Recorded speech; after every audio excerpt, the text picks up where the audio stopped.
Pa, wag mong sabihin naghahanap ka na naman ng bagong asawa. Anak, alam mo naman na ito lang ang makakapagpasaya sa akin eh. Pa, paulit-ulit na lang. Naiintindihan ko naman kayo eh. Pero sana yung permanente na. Hindi yung tuwing linggo iba-iba ang babaeng kasama mo. Bahay ko to, Sydney. May karapatan ako magdesisyon. Bahay mo nga to pa. Pero bahay din to ni Mama. Saka pagod na ako makakita ng iba't ibang babae dito. Akala mo ba natutuwa si Mama sa ginagawa mo? Sydney, anak, alam kong naiintindihan ng mama mo ang ginagawa ko. Saka, ayaw mo bang sumaya ang papa mo? Anak mo ko kaya syempre gusto ko maging masaya ka. Pero sana alam mong hindi na tama ang ginagawa mo pa. Kung magpalit ka ng bagong kinakasama para ka lang nagbibihis ng damit. Yun po ang hindi ko gusto. Nakaramdam si Roger ng bigat sa dibdib dahil sa pamilyar na eksenang ito. Ilang beses niya nang naririnig ang parehong tono at parehong reklamo. Sa bawat babaeng ipinapasok niya sa bahay niya, laging tutol ang kanyang anak. Sa isip niya, hindi naman niya inaabandona ang kanyang anak. Hindi niya ito pinapabayaan. Gusto lang naman niyang may makasama. Ang gusto lang niya, may umunawa sa kanya at makalimot sa namatay niyang asawa. Basta, huli na to anak. Pagkatapos nito, magtitino na ako. Ganyan din ang sinabi mo nung dinala mo dito si Maylin at Alona. Lagi mo sinasabi na huli na. Tapos magsasawa ka rin naman at maghahanap ng bago. Ay, pwede ba Sydney? Huwag mo na muna akong kontrahin ngayon. Alam ko ang ginagawa ko. Talaga ba pa? Alam mo ang ginagawa mo?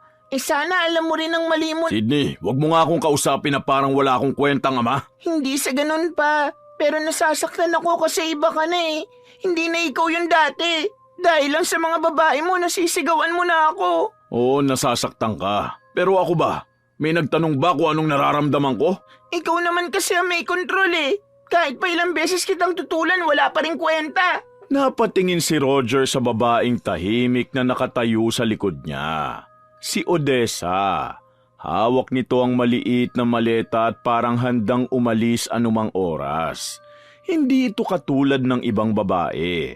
Walang kolorete, walang arte at tila walang kumpiyansa sa sarili. May kung anong kahinaan sa tindig nito na kakaibang nagustuhan ni Roger.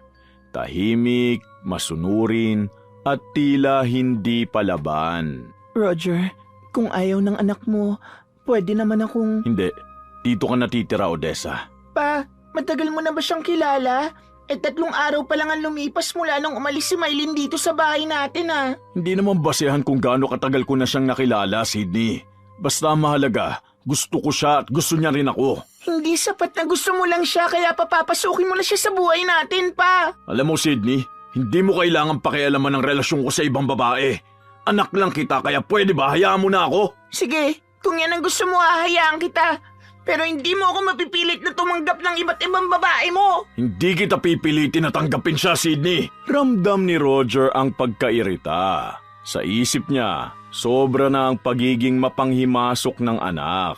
Para sa kanya, sapat nang nabibigyan niya ito ng maayos na tirahan, pagkain at napag-aaral niya sa magandang eskwelahan. Ang hangad niya lang naman ay ang pabayaan siya sa gusto niya. Hindi niya napansing mas lalong yumuko si Odessa na parang lumiit sa harap ng tensyon. Tingnan natin. Anong pangalan mo? Odessa. Ako si Odessa. Taga saan ka naman? Taga probinsya ako. May trabaho ka ba? Sydney, tama na nga yan. Gusto ko lang naman malaman kung hanggang kailan siya rito. Hanggang sa gusto ko. Ay, yan na naman tayo. Napailing na lang si Roger. Sa bawat tanong ni Sydney, pakiramdam niya'y tinatanggalan siya ng karapatang maging masaya. Hindi niya napapansin ang takot sa mga mata ni Odessa. Takot na hindi niya inintindi dahil mas mahalaga sa kanya ang patunayan na siya ang may kapangyarihan sa loob ng bahay. Halika, Odessa, makiat na tayo sa kwarto. Doon ka na muna magpahinga. Sige, Roger. Sa kwarto ni Mama? Pwede ba, Sydney? Wala na ang mama mo kaya wag mo na siyang banggitin pa. Hindi mo ba naisip ko anong mararamdaman niya? Matagal na nga siyang wala. Pero ako, nandito pa ako pa. Tama na, Sydney pagod na ako. Magpapahinga na kami. Payo ko na. Lagi na lang baliwala ang opinyon ko dito sa bahay. Sa huling salita ng anak, may kung anong kirot na nagdulot kay Roger. Ngunit binaliwala niya yon. Hindi niya kayang aminin na baka may mali sa ginagawa niya. Mas madaling maniwalang nagre-rebelde lang ang anak kaysa harapin ang sariling pagkukulang. Hindi ako kakain mamaya. Bahala ka. Huwag mo akong pilitin pakisamahan yan. Hindi kita pinipilit, Sydney. Isinara ni Sydney ang pinto ng kwarto ng may diin. Naiwan si Roger sa sala kasama ang babaeng hindi niya lubos na kilala. Sa loob ng kanyang isip, pinipilit niyang paniwalaan na tama ang desisyon niya. Napansamantala lang ang lahat. Nakontrolado niya ang sitwasyon. Pasensya na kung nakadagdag pa ako sa problema niyo. Hindi ikaw ang problema, Odessa, kundi ang anak ko. Kung gusto mo, alis na lang ako bukas. Hindi, mananatili ka dito at walang magagawa ang anak ko. Ayokong makasira ng pamilya, Roger. Hindi nasisira ang pamilya ko dahil sa'yo. Wala na ang asawa ko kaya malaya na ako magdesisyon kung anong gagawin ko sa buhay. Hayaan mo na ang anak ko, huwag mo siyang pansinin. Sana magawa din niya ako magustuhan sa susunod. Simula ng araw na dumating si Odessa sa bahay ni na Roger, parang nag-iba na ang takbo ng buhay niya. Hanggang isang araw, Roger, anong oras ka ba aalis mamaya para makapaganda ako? Sasama ako sa iyo eh. Hindi mo na kailangan sumama, Odessa. Sandali lang naman ako eh. Yan din ang sinabi mo kahapon pero gabi ka na umuwi. Hindi ako mapakali dito mag-isa. Saka hindi naman ako pinapansin ng anak mo. Hindi ka naman bata eh. Kaya mo na dito kahit wala ako, Odessa. Hindi sa ganun. Mas okay lang talaga sa akin na kasama kita. Mas kampante ako. Odessa, pwede ba? Hindi sa lahat ng oras isasama kita. Pero natatakot lang kasi ako minsan. Saka mamaya, baka babae pa lang pupuntahan mo. Napailing si Roger. Hindi niya maintindihan kung bakit kailangan pang ipaliwanag ang mga ganitong bagay. 5 araw pa lang si Odessa sa bahay, ngunit pakiramdam niya bawat galaw niya'y kailangang may paliwanag.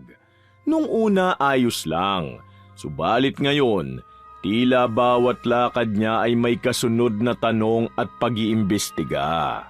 May kikitain lang akong kaibigan, lalaki yun at hindi mo kailangan sumama. Pwede naman ako sumama kahit nakaupo lang ako sa gilid. Tahimik lang naman ako. Hindi lahat ng lakad kailangan magkasama tayo. Ganun ba dapat? Ayoko lang naman mawala ka sa paningin ko eh. Ganito dapat kasi may sarili pa rin tayong buhay. Ako may sarili akong buhay. Maglibang ka na lang dito. Hindi naman kita kinokontrol sa buhay mo. Ang gusto ko lang kasama kita. Pero pakiramdam ko wala na akong magawang ibang bagay eh. Wala na akong privacy, Odessa. Doon unang napansin ni Roger ang bigat dahil pakiramdam niya hinihigpitan siya. Parang bawat oras kailangang ipaalam, ipaliwanag at pagbigyan si Odessa. Sige na nga. Kumain ka na ba? Pwede kita ipagluto bago ka umalis. Hindi ako nagugutom. Kahit konti lang. Alam mo namang ayokong umaalis ka nang walang laman ng tiyan mo. Odessa, hindi mo kailangan bantayan lahat ng ginagawa ko. Bakit? Masama ba yun? Gusto ko lang naman... Hindi masama pero nakakasakal na, Odessa. Nakakasakal? Natigilan si Odessa. Hindi siguro nito inaasahang maririnig ang salitang yun. Si Roger naman, agad na nagsisi ngunit huli na. Nasabi na niya, hindi ko sinasabi na masama ka. Ang sinasabi ko lang, parang wala na akong espasyo. Ganito lang naman ako magmahal. Hindi ko alam na nasasakal ka. Hindi ako sanay sa ganito eh. Kung ganun, bakit mo pa ako pinatira dito? Akala ko kaya ko eh. Akala ko okay lang. Saka hindi ko alam na ganyan ka pala. Ngayong alam mo na ano? Ay, mamaya na nga tayo mag-usap. Kailangan ko nang umalis. Dito ka na muna. Umalis si Roger at naiwang tulala si Odessa. Ang hindi nito alam, makikipagkita lang siya sa ibang babaeng nireto sa kanya ng kumpare niyang si Joven. Hi, ikaw ba si Roger? Ako nga. Ikaw si Annalyn? Yes, si Joven ang nagsabi sa akin na dito tayo magkikita. Magkaibigan kayo? Oo, kaibigan ko yon. Nakita kasi kita nung isang araw. Hindi lang ako nagkaroon ng pagkakataon na lapitan ka kasi may kasama ako eh. Kasama? Babae ba? Oo, kinakasama ko. Pero alam mo na, wala namang permanente sa mundo. Okay lang. Hindi naman ako selosa. Saka pwede naman natin pag-usapan. Lalo na ngayon, single ako at naghahanap ng matitirhan. Alam mo na, willing akong sumama agad sa'yo. Gwapo ka naman kahit na medyo may edad na. Sigurado ako, kaya mo rin akong pasayahin. Sa sinabing yun ni Annalyn, malinaw kay Roger na game ito sa kahit na anong bagay. Yun ang kumuha ng atensyon niya. Mas maganda nga na walang kasamang emosyon ang babaeng pipiliin niyang makasama sa bahay niya. Kaya naman ang sumunod na araw, taas noon niyang hinarap si Odessa upang tapusin ang anumang namamagitan sa kanilang dalawa. Odessa, mag-usap tayo. Roger, bakit? Anong pag-uusapan natin? Hindi na ako magpapaligoy-ligoy pa. May nakilala ako ibang babae. Hindi siya katulad mo na sinasakal ako. Ganun ba? Talagang ganun lang kadali sa'yo? Pasalamat ka nga at ayaw kitang lukuhin eh. Kaya sinasabi ko na ngayon sa'yo ang totoo. Ilang araw pa lang naman tayo nagsasama pero nagsawa ka na. Tama nga ang anak mo. Mabuti nga ilang araw pa lang eh. Ayoko nang tumagal ka pa rito, Odessa.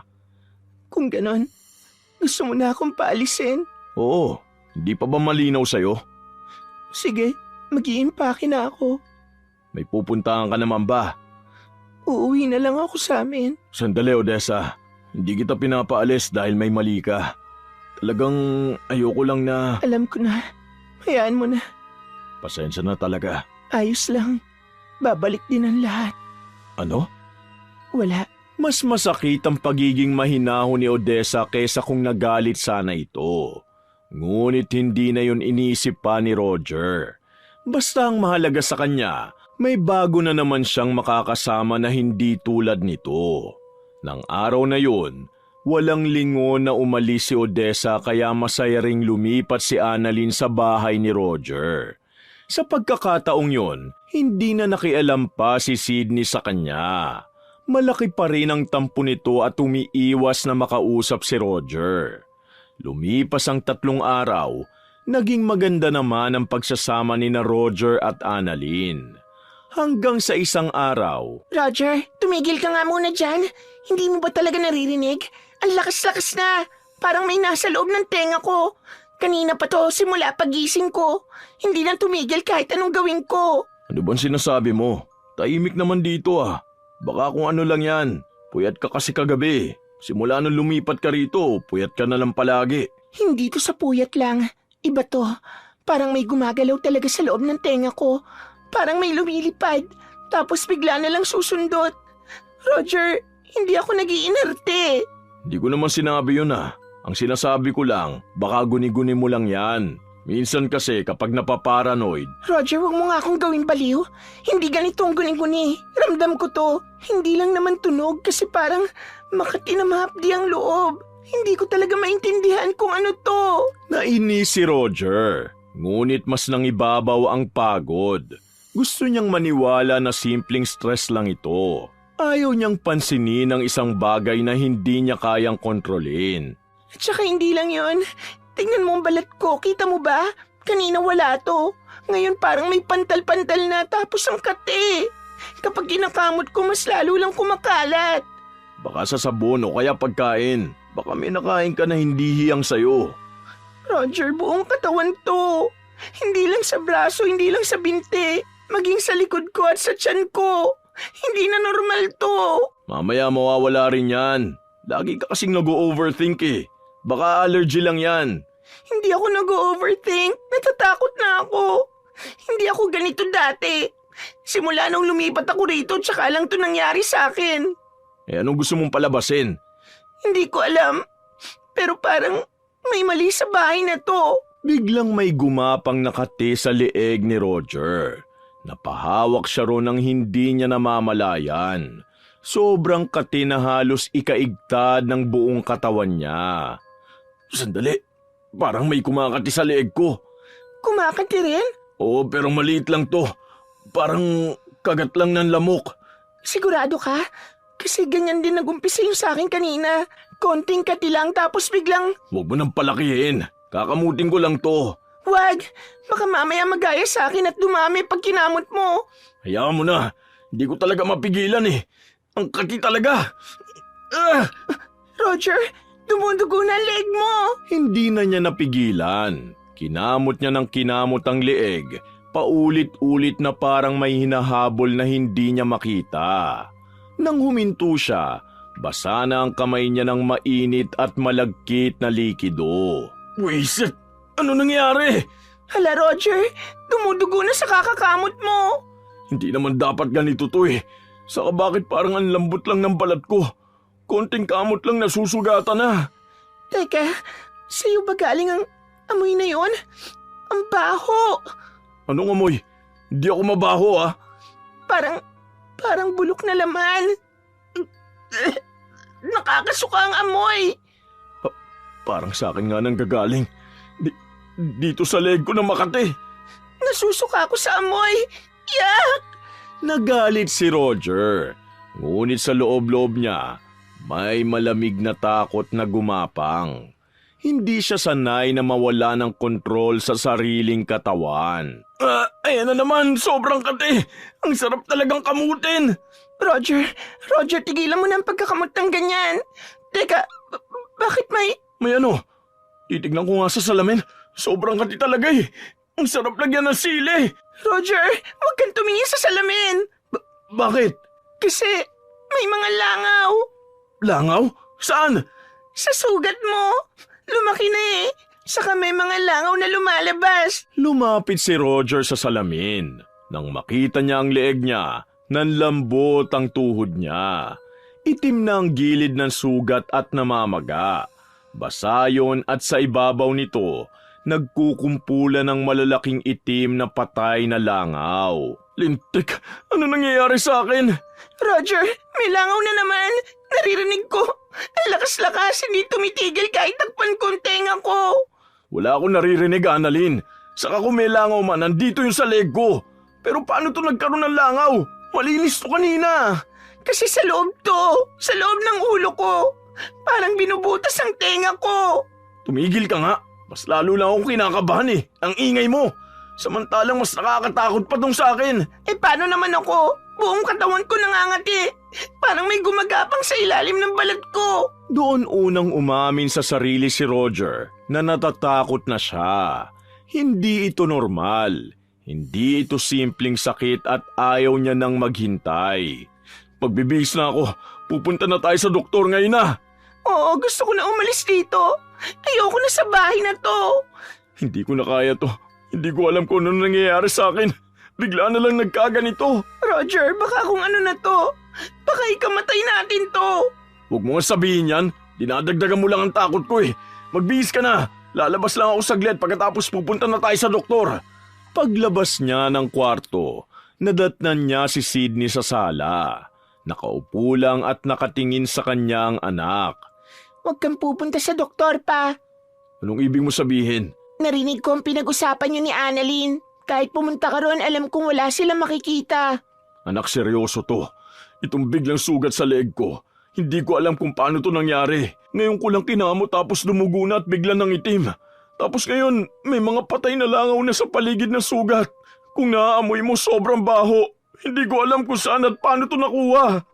Dumating na ang kinatatakutan ko. Ang makahanap ka ng katapat. Ayan, mukhang nagsimula na nga. Ano bang alam mo, Sydney, anak? Sabihin mo, may ideya ka ba sa nangyayari sa akin? Dati, 1 buwan kami ni Mama sa probinsya, di ba? Ang daming kwento ni Lola sa akin tungkol sa taong binabarang. Alam ko nangyayari sa'yo ngayon. Epekto yan ng barang. Ano? Huwag mo nga akong takutin, Sydney. Naniniwala ka sa barang na yan? Sa probinsya lang yan gumagana. Hindi kita tinatakot pa. Sinasabi ko lang ang totoo. Kaya magsasayang ka lang ng oras sa doktor. Pwede ba kahit ngayon lang sundin mo naman ako? Wala akong ibang iniisip kundi ang kaligtasan mo pa. Nanlamig si Roger. Sa unang pagkakataon, hindi galit ang naramdaman niya sa anak kundi takot na may halong hiya. Kung hindi doktor ang makakagamot sa akin, sino? Albularyo, Sigurado ka ba sa sinasabi mo, Sydney? pawala na si Mama pero sana huwag mo kalimutan ang pamilyang pinagmulan niya. Huwag mo sanang kalimutan na isang bantog na manggagamot si Lola nung nabubuhay pa siya. Tama si Sydney. Nanggaling sa pamilya ng manggagamot sa probinsya ang kanyang yumaong asawa.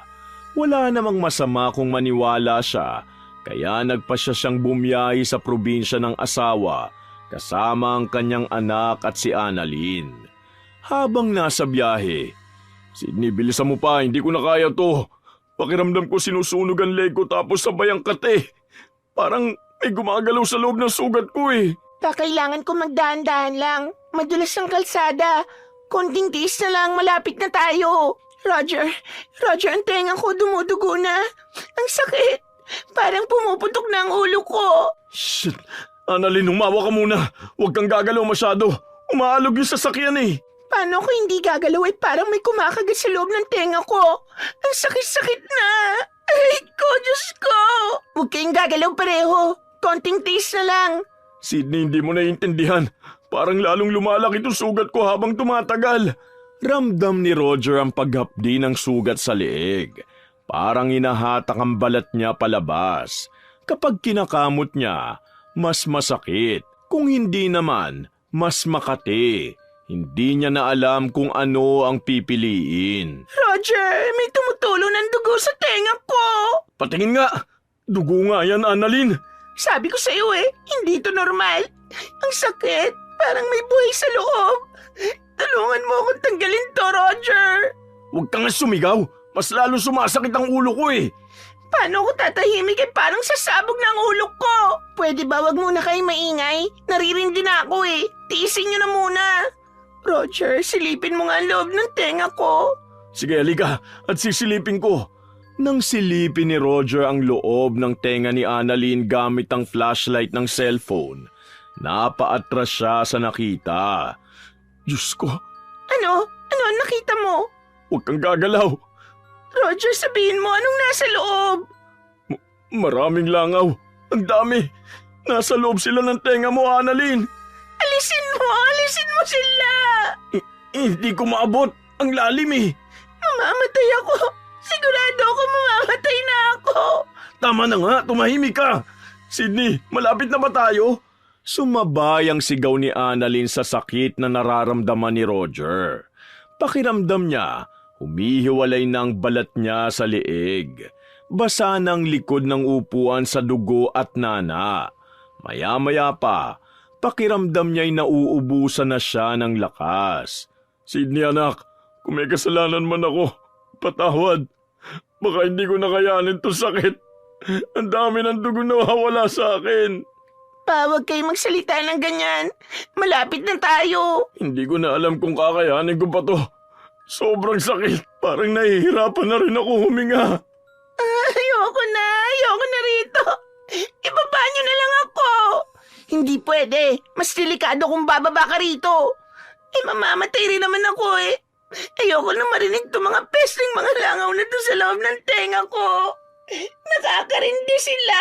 Sa unang pagkakataon, naramdaman ni Roger ang tunay na takot hindi dahil sa sakit, kundi dahil sa posibilidad na may kasalanan siyang hindi niya na mababawi. Nandito na tayo.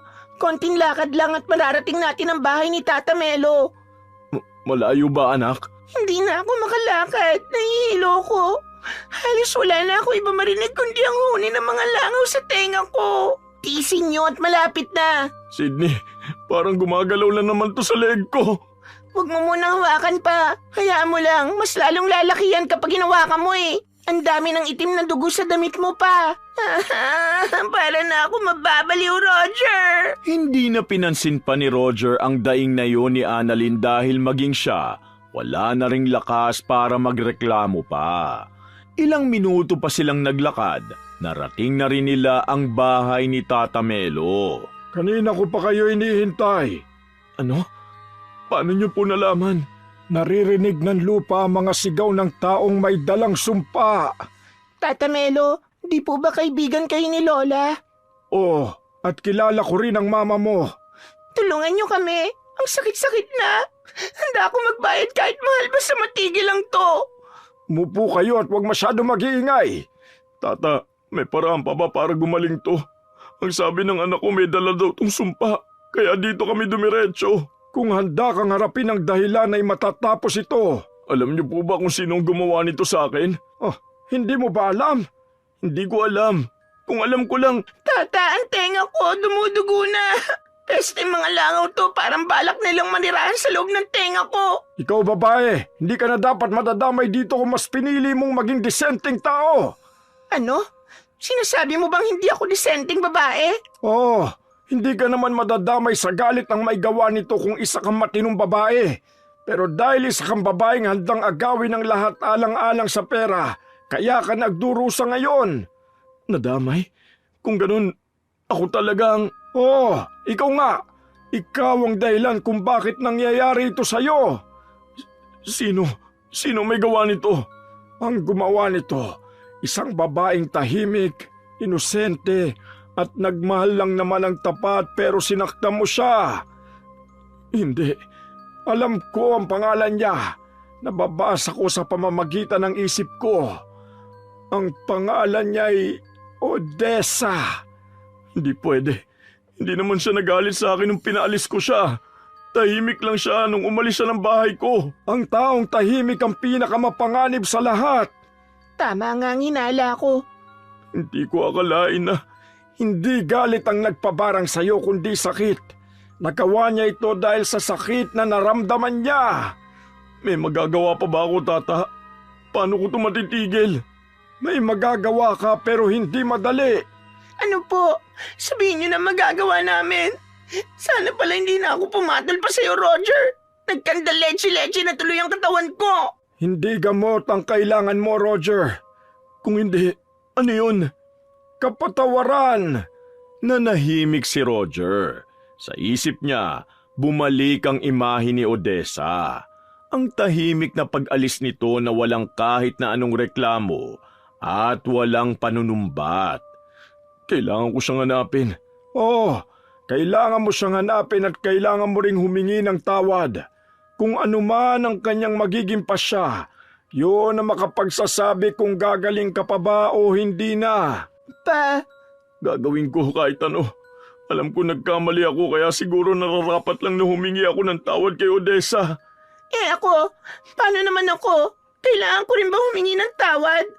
Kailangan mong humingi ng tawad at aminin ang tunay mong intensyon. Hanggang dito na lang ang maipapayo ko. Umalis na kayo at hanapin ang gumawa ng sumpa. Pagkatapos ng sinabi ni Tata Melo, muling bumiyahe sina Roger. Sa pagkakataong yun, muli siyang nagkaroon ng bahagyang lakas. Pagdating sa Maynila, ginawa niya ang lahat ng makakaya niya para mahanap ang kinaroroonan ni Odessa. At sa tulong ng kanyang anak na si Sydney, nahanap nga nila ito. Pa, dito daw sa baring tutumira si Odessa pagkatapos niyang umalis sa Maynila. Sabi ng mga tao, may inuupahan daw siyang maliit na bahay malapit sa bukid. Sigurado ka ba? Baka umalis na ulit siya. Baka ayaw niya na ako makita. Hindi pa, sigurado ko. Nandito pa rin siya. Roger, sigurado na ba kayo? Kasi sobrang pagtitiis na ang ginagawa ko. Para na ako mamamatay dito. Maghintay ka nga, Annalyn. Hindi lang naman ikaw nahihirapan na. Tignan mo nga ang sugat ko. Halos buong leg ko na nangingitim. Tinitiis kong wag kamutin kasi alam kong lalabas na naman ang mga langaw. At mangangamoy na naman ako sa mabahong likido na lumalabas sa sugat. Paano kung hindi mo siya mahanap? Paano na tayo? Kung wala siya dito, hahanapin ko siya kahit saan. Kahit buong probinsya pa ang libutin ko. Habang naglalakad sila sa putikan, ramdam ni Roger ang bigat ng bawat hakbang. Hindi na lang dahil sa sugat sa leeg niya na masakit at makati, kundi dahil sa bigat ng konsensyang pilit niyang tinatakasan noon. Pa, daan-daan lang. Baka mas lalo ka mapasama dahil dyan sa pagmamadali mo eh. Kailangan ko na itong tapusin. Masyado na ako napapagod. Hindi ko na kaya maghintay. Roger, bago pa tayo makarating, may sasabihin ako. Mamaya na, Annalyn. Kailangan natin magmadali. Hindi. Kailangan mo akong pakinggan ngayon. Ano ba yun? Kung sakaling patawarin ka ni Odessa, maghiwalay na tayo. Ano? Alam ko na kung bakit ako nadamay. At alam ko may kasalanan din ako. Hindi sumagot si Roger. Sa unang pagkakataon, hindi na siya handang ipagtanggol ang sarili niya. Pa, yun na yata yung bahay. Tumigil si Roger sa harap ng maliit na bahay. Huminga siya ng malalim. Sa bawat segundo, bumabalik sa isip niya ang huling eksena bago umalis si Odessa. May sinabi nga pala ito noon na isang bagay na hindi niya pinansin. Sa natatandaan niya, sinabi nitong babalik din ang lahat. Baka yun na nga ang ibig sabihin ni Odessa. Ako na lang muna. Hindi, sasama ako. Kailangan ko marinig ang sasabihin niya. Ako rin pa. Sige, tao po! Tao po! Sino yan? Odessa, ako to, si Roger. Oh, anong kailangan mo? Alam kong wala akong karapatang humarap sa'yo. Pero sana, pakinggan mo muna ako. Bumukas ang pinto at bumungad si Odessa na payat, maputla at halatang pagod. Odessa, heto. At dinalang kita ng mga prutas. Maganda ito para sa ipinagbubuntis mo. Maraming salamat, Nanay Tilde. Ilagay niyo na lang po muna dyan. O sige, alis na muna ako ha. Kung may kailangan ka, tawagin mo lang ako dyan sa kabila. May mga bisita ka pala. Sige, maiwan ko na muna kayo. Odessa, buntis ka? Oo. Sa akin ba yan? Sa naalala ko bago kita inuwi sa bahay, halos mag-iisang buwan na rin tayong... Oo, sa'yo nga to. Hindi ko itatanggi kasi hindi naman ako sinungaling. Puisit. Odessa. Huwag ka magmura sa harap ng anak mo at huwag kang maawa. Hindi ko kailangan yon. Hindi awa to. Nahihiya ako sa mga ginawa ko sa'yo. Alam kong seryoso ka sa akin pero pinili ko pa rin nasaktan ka. Bakit ka nandito, Roger? Dahil hindi na ako makaligtas sa sarili kong ginawa. Dahil halos mamatay na ako. At alam kong ikaw ang dahilan kung bakit nangyayari ito. At sa tingin mo ikatutuwa ko yan? Hindi. Pero sana maintindihan mo kung bakit ako humihingi ng tawad. Tawad? Ngayon ka lang hihingi ng tawad? Oo. At alam kong huli na. Alam kong hindi sapat. Pero gusto kong sabihin sa'yo na mali ako. Mali ang ginawa ko. Mali ang pagtrato ko sa'yo. Mali? Pinaalis mo ko na parang wala akong halaga. Parang pansamantalang gamit lang. Alam ko. At habang unti-unti ako nabubulok, doon ko lang naiintindihan kung gaano ako kabulag. Odessa, pasensya na. Hindi kita napigilan noon. Wala kang kasalanan, Sydney. Odessa, may aaminin din ako. Alam ko na nga aaminin mo. Ginusto ko si Roger dahil sa pera. Dahil akala ko, madali siyang pakinabangan. Hindi ko akalain na ganito ang mangyayari. Alam ko rin yan. Kung kailangan ko humingi ng tawad, humingi ako. Hindi ako mabuting tao at mas lalong hindi ako perpekto. Hindi ko namang ginusto to kaya sana kung nasira ko man kayo dahil sa ambisyon ko, patawarin niyo na ako. Hindi ako galit sa'yo, pero hindi rin kita patatawarin para gumaan ang loob mo. Patatawarin kita para gumaan ang loob ko. Odessa, kung may natitirang panggalit sa'yo, ilabas mo. Sigawan mo ko. Sabihin mo wala akong kwenta. Sige na, nagsisisi na ako. Tama nga ang anak ko. Nahanap ko na ang katapat ko. Hindi ko kailangan sigawan ka, Roger. Kasi alam ko, kahit anong sigaw pang gawin ko kung hindi mo naman ako mahal, wala rin namang saysay. Odessa, ngayon alam ko na mahal mo nga talaga ako. Hindi lang sa kung anong meron ako. Alam kong ginawa mo lang to para turuan ako ng leksyon at nagtagumpay ka. Natuto na ako. Kung may magagawa pa ako, sabihin mo at gagawin ko, Odessa. Meron. Panagutan mo ang bata. Panagutan mo ang ginawa mo. At huwag ka nang mang-iwan ulit. Pa, anong gagawin mo?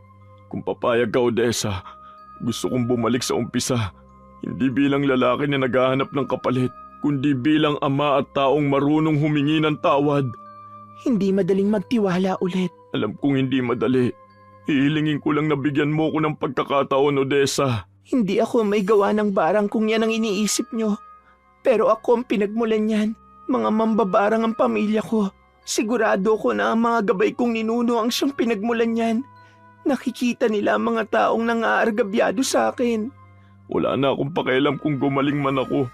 Sa ngayon nakikita ko na ikaw lang pala ang kaya magmahal sa akin ng totoo, Odessa. Hindi ako masamang tao. Siguro nakakasaka lang ang ugali ko kasi natatakot akong maiwan. Pero mula ngayon, babaguhin ko na yon. Mas maiiwan ka pala kung mararamdaman nilang mahal na mahal mo sila. Ako naman, hindi na ako basta-basta sasama sa kung sino lang. Ayoko na nitong nangyayari sa akin. Nasa tenga ko pa rin ang mga langaw at hindi ko alam kung paano ito mawawala. Halika kayo, bibigyan ko kayo ng gamot sa mga sugat nyo. Talaga? Salamat, Odessa. Pumasok sila sa loob ng bahay ni Odessa at doon ay may binigay itong maliit na butil na may lamang likidong itim. Pinataka ni Odessa ang magkabilang tenga ni Annalyn at maya-maya pa, isa-isang nagsilaba sa mga langaw mula sa loob. Unti-unti ring nawala ang pangangati ng buong katawan ng babae na halos ikatalon nito sa tuwa. Si Roger naman, pinahira ni Odessa ng langis sa leeg at nakaramdam din siya ng ginhawa. Yun nga lang, hindi agad na gumaling ang sugat sa leeg niya. Ganun pa man, masaya siya at napatawad na rin siya ni Odessa. Sa pag-uwi niya kasama si Odessa at ang batang paparating pa lamang sa mundo, alam niyang hindi sapat ang pangakong magbabago. Kailangan niya itong patunayan araw-araw. Hindi na siya babaero. Hindi na siya lalaking tumatakbo kapag nasasakal. Natutunan niyang ang tunay na pagmamahal hindi nakukuha sa pagpalit ng kasama, kundi sa pananatili kahit mahirap. At kung may natutunan man siya sa lahat ng nangyari, yun ay ang pananakit sa damdamin ng iba at hindi yun nawawala kundi bumabalik ito. Minsan sa paraang mas masakit kesa sa inaasahan. Subalit kapag hinarap mo ang kasalanan mo, humingi ng tawad at tinanggap ang pananagutan, may pagkakataon ka pang magsimulang muli. Dahil sa mundong ito, hindi lahat ng sumpa ay galing sa kulam o barang. Minsan, galing ito sa sarili mong konsensya at ang tanging lunas ay ang magbago. Wakas! Shoutout po uli sa commenters ng last story natin. Sina Yasden Love, Maridin Leonardo from California, USA, Reka Jukoy from Singapore, Virginia Divina from Saudi Arabia, Angelina I from California, Noemi Garcia Pabunan from Hong Kong, Gia Gigi, Rosalina Bugayong, Miss Dada Carlos, Kimpoy Feliciano, Arlene Torquisa, Michelle Gimbo, Chef M at shoutout kina Ate Auring, Ate Ne, Faye, Minda, Ana, Kuya Dennis, Gandang Leslie at Poging J ng Amira Boxes Handicrafts, Mirasol Masuher, Weng Orasyon, Miss Maura, Cristina Peru, Merly, Jocelyn Morilla from Mindoro, Delia Cato and family from Muntinlupa, Jasmine Vicente, Zane Axel Ranada, Brian Landicho and family, Ben Abanyo, Jen Esto from Hong Kong, Rubina, Elaine Cargente, Chrisjel Mamado, Vivian Baterbonia, Angelito Laurio, Norvia Cabanyero, Kim Bara, Resel Galope from Gamagori, Japan, Vernally Ninsho, Lisa Takada from Japan, Jack 20M, Chuchay Kulit from Hong Kong, Amanda Joyce Page from Angeles City, Mercy Grace Shotting, Ramel Siraspe, Clement on Fire, Vicky Galvez, Virginia Bele, Kimpoy Feliciano, Phoebe Ranyada, Pamela Allen, Josefina Fuellas, Joan Calma, Roberto Cremen, Josephine Beroya at kina Willie, Joey, Jenny, John, Joelyn, Rodrigo Gonzales, Princess Apple Crimen, Maria Susana Rodelas, Belen Malbas, Beth Mercado, Catherine Pielago at shoutout sa Pielago, Agoncillo and Fabi family from General Luna, Quezon, Jennifer 1, Jana 013 from Bacoor, Cavite, Teresa Balino, Elizabeth Dunca from California, USA, Rachel Jarabejo, Lorna Cabigas, user C2N3P, Lydia Lopez, Mary Joy Noble at Estrella Cortez from Canada. Maraming salamat po at pagpalain tayong lahat ng puong may kapal. Ong may kapal. Ong may kapal. Ong may kapal. Ong may kapal.